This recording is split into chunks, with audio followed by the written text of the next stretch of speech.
الحمد للہ والعاقبۃ للمتقین والصلاة والسلام علی سید المرسلین اما بعد فاعوذ باللہ من الشیطان الرجیم بسم اللہ الرحمن الرحیم قال رسول اللہ صلی اللہ علیہ وسلم لن يدخل الجنة من كان في قلبه كبر او كما قال رسول اللہ صلی اللہ علیہ وسلم عن ابن عمر رضی اللہ تعالی عنہ قال رسول اللہ صلی اللہ علیہ وسلم من زار قبری وجبت شفاعته عن ابي هريره رضي الله تعالى عنه قال رسول الله صلى الله عليه وسلم ان مقاسم والله يؤتي رواه البخاري الصلاة والسلام عليك يا سيدي يا رسول الله وعلى آلك واصحابك يا سيدي يا حبيب الله درود شریف پڑھ لیے تاکہ آپ کا بھی نام آ جائے. درود شریف مل کر پڑھیے اور حضور علیہ السلام کی ذات پاک پر درود پڑھنا ہے اور درود پڑھنا ہے. آپ بھی مل کر پڑھیے الصلاۃ والسلام علیک یا سیدی یا رسول اللہ وعلی آلک واصحابک یا نور اللہ. درود اس طرح پڑھنا ہے اپنی نیند غائب ہو جائے اور منکروں کی نیند حرام ہو جائے. الصلاۃ والسلام علیک یا سیدی یا رسول اللہ وعلی آلک واصحابک یا سیدی یا نور اللہ. الصلاۃ والسلام علیک یا سیدی یا رسول اللہ وعلی آلک واصحابک یا سیدی یا نور اللہ. بھئی درود جو پڑھتے ہیں یہ درود شریف وہ ہے جب حضور علیہ السلام معراج پر جب جلوہ فرما ہوئے اور جب سدرۃ المنتہا پر سدرۃ المنتہا کا جب بارڈر آیا تو فرمایا اس سے آگے جبرائیل نے کہا کہ میں نہیں جا سکتا, میرے پر جل جائیں گے. لیکن جب سدرہ کا بارڈر آیا, بھائی بخاری کی حدیث ہے, کیا حدیث ہے, جب سدرہ پر بارڈر آیا ادھر اللہ نے فرمایا کف یا محمد ان یصلی, اب کف اے پیارے ابھی یہاں پر ٹھہر جائیے. مولا وجہ کیا ہے؟ فرمایا ابھی ٹھہر جائیے. ان یصلی, پہلے آپ کا رب آپ پر درود پڑھے پھر آپ سدرہ پر قدم رکھیے. گویا اللہ نے مصطفیٰ علیہ السلام کا استقبال کیا درودوں کی پتیوں سے. آپ کے پاس آتا ہے, اگر کوئی حاجی حج کر آتا ہے تو لوگ پھولوں سے استقبال کرتے ہیں. جب محبوب علیہ السلام جب آقا علیہ السلام معراج پر جلوہ فرما ہوئے تو اللہ تبارک و تعالی نے فرمایا پیارے ابھی سدرہ پر قدم نہیں رکھنا, پہلے آپ کا رب آپ پر درود پڑھے گا. اب اللہ بھی جس پر درود پڑھتا ہے, اب یہ معنی وہ بات لگا ہو جائے گی کہ اللہ کا درود پڑھنے کا مطلب کیا ہے اور فرشتوں کا درود پڑھنے کا مطلب کیا ہے, وہ میرا موضوع نہیں ہے. تو آپ درود درود شریف الصلاۃ والسلام علیک یا سیدی یا رسول اللہ وعلی آلک واصحابک یا سیدی یا نور اللہ. الصلاۃ والسلام علیک یا سیدی یا رسول اللہ وعلی آلک واصحابک یا نور اللہ.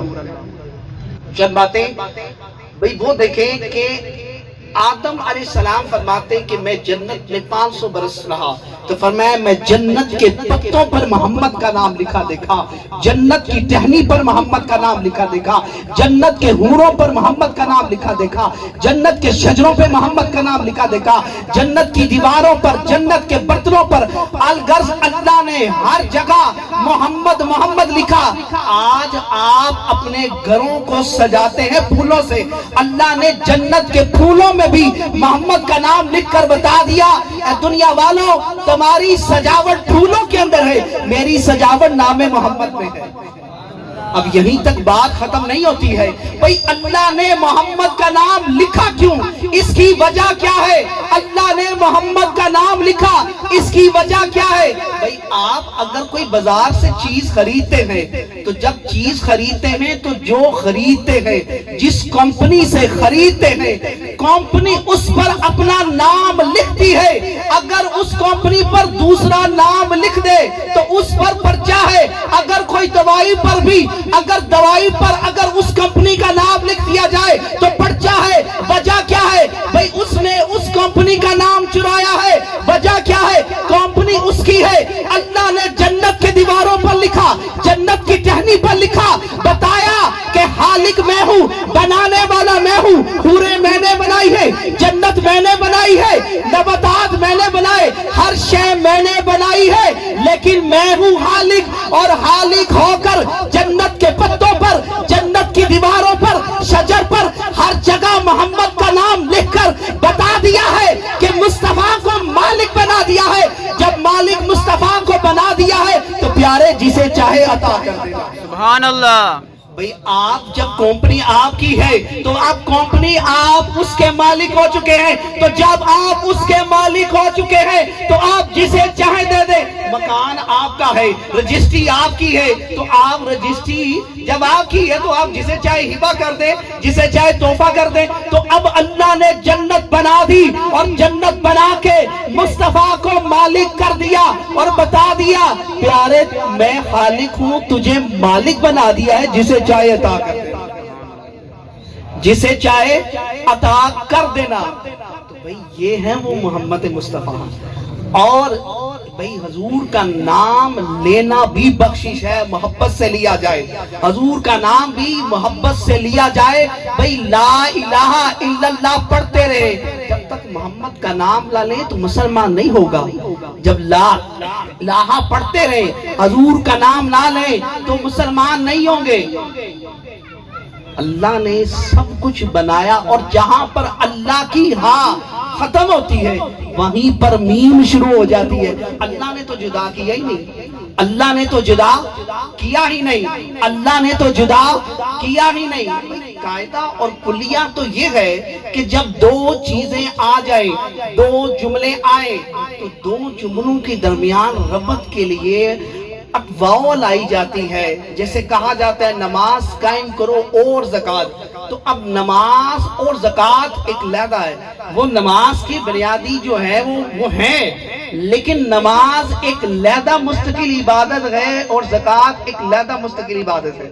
تو اب اس کے اندر واو لے کر آئے، لیکن کلمے کے اندر واو نہیں لے کر آئے، فرمایا واو آتی ہے مغایرت کے لیے، غیر کے لیے۔ میرا یار غیر تو نہیں ہے، میرا یار غیر تو نہیں ہے، وہ غیر کے لیے آتی ہے، یہ غیر نہیں ہے، یہ تو وہ ہے جس کے لیے میں نے ساری کائنات بنائی ہے، یہ تو وہ ہے جس کے لیے میں نے ساری کائنات بنائی ہے۔ اور جو میں نے حدیث پڑھی تھی وہ کیا فرمایا کہ انما، اب یہاں پر کلمہ قسم ہے، فرمایا کہ بے شک میں تقسیم کرنے والا ہوں، واللہ یؤتی، اور دیتا اللہ ہی ہے، دیتا اللہ ہی ہے۔ بھئی اب جس کی ڈیوٹی، اب تقسیم کی ڈیوٹی کس نے لگائی ہے؟ اللہ نے لگائی ہے نا۔ حضور کی ڈیوٹی تقسیم کرنے کی اللہ نے لگائی ہے، تو جب اللہ نے لگائی ہے تو ہمیں جب لینا ہے تو بارگاہ مصطفی میں لینا پڑے گا۔ یہ حدیث ہے اور بار بار کہتے ہیں بخاری میں دکھاؤ، بخاری میں دکھاؤ، اور حضور نے فرما دیا کلمہ حسر کے ساتھ کہ میں ہی صرف تقسیم فرمانے والا ہوں، واللہ یؤتی، دیتا اللہ کی، دیتا اللہ ہی ہے۔ اور دوسری حدیث جو میں نے پڑھی تھی وہ یہ تھی، اس کے اندر فرمایا عن ابن عمر، کیا فرماتے ہیں من زارہ قبری، اور بڑی گفتگو فرمایا کہ جس نے میرے روزے کی زیارت کی اس پر میری شفاعت واجب ہے۔ سامعین سادہ جملہ ہے، کہا کہ جس نے میرے روزے کی زیارت کی اس پر میری شفاعت واجب ہے۔ یہاں پر یہ جملہ بھی آ سکتا تھا، عبارت یوں بھی آ سکتی تھی من ناظرہ، جس نے میرے روزے کو دیکھا، لیکن یہاں پر عبارت ہے زارہ، یزیرو کا معنی ہوتا ہے زیارت۔ بھئی جملہ دو ہے، زارہ کا معنی زیارت، زارہ کا معنی زیارت، ناظرہ کا معنی دیکھنا۔ بھئی دیکھنے کے اندر جو زیارت ہوتی ہے محبت سے، زیارت کا سودا ہے محبت سے۔ آپ کہتے ہیں کہ میں نے فلانی جگہ زیارت کرنے جانا ہے، آپ کہتے ہیں میں نے مکہ کی زیارت کی، مدینہ کی زیارت کی، تو زیارت ہوتی اسی شے کی ہے جس کے محبت ہو، جس سے محبت ہو۔ اور دیکھنے کے لیے کوئی جب کہا جائے دیکھنا ہے تو دیکھنے میں دو چیزیں ہیں، محبت بھی ہو سکتی ہے، نفرت بھی ہو سکتی ہے، لیکن جب کہا جائے زیارت تو پھر نفرت کا سودا ختم ہو گیا۔ تو پھر کیا مطلب ہوا؟ پیارے جو تیرے روزے کی زیارت محبت سے کرے گا اس پر میری شفاعت ہے، ورنہ ساری عمر دیکھتا رہے لیکن اگر محبت نہیں ہے تو پھر سرٹیفکیٹ نہیں ملے گا شفاعت کا۔ یہ تو سودا ان کے لیے ہے جو محبت سے کرے، جو محبت سے زیارت کرے گا۔ دیکھنے والوں کی بات نہیں ہو رہی، دیکھنے والے تو پھر بہت سے ہیں، دیکھنے والے تو بہت سے ہیں، لیکن یہاں پر بات دیکھنے کی کب ہو رہی ہے؟ یہاں تو بات ہو رہی ہے زارہ، یہاں پر بات ہو رہی ہے زیارت کی، اور زیارت ہوتی ہے محبت سے۔ مطلب کیا ہوا؟ جو محبت سے مصطفیٰ علیہ السلام کے روزے کا دیدار کرے گا، حضور نے فرمایا میں اس کی شفاعت کروں گا۔ دیکھنے کی بات نہیں ہو رہی ہے کیونکہ دیکھنے والے تو بے شمار ہیں، تو بھائی یہ بات ہے. اور اس کے بعد دوسری بات جو میں نے حدیث پڑھی، فرمائے لن يدخل، اور وہ ہرگز داخل نہیں ہوگا. اور جب لن فعل مضارع پر داخل ہو تو پھر شد و مد سے تاکید کا نفی کا معنی کرتا ہے. اور فرمایا کہ ہرگز داخل نہیں ہوگا. کون؟ من کان فی قلبہ کبر. اور فرمایا کہ جس کے دل کے اندر رائی کے دانے کے برابر بھی اگر اس کے اندر تکبر ہو، فرمایا وہ جنت میں داخل نہیں ہوگا، جنت میں داخل نہیں ہوگا. یہ میسیج ہے آپ کا، آپ کو یہ میسیج دینا ہے کہ اگر آپ کے پاس اگر کوئی صلاحیت آ جائے تو اس پر گھمنڈ نہ کریں، اس پہ فخر نہ کریں، غرور نہ کریں.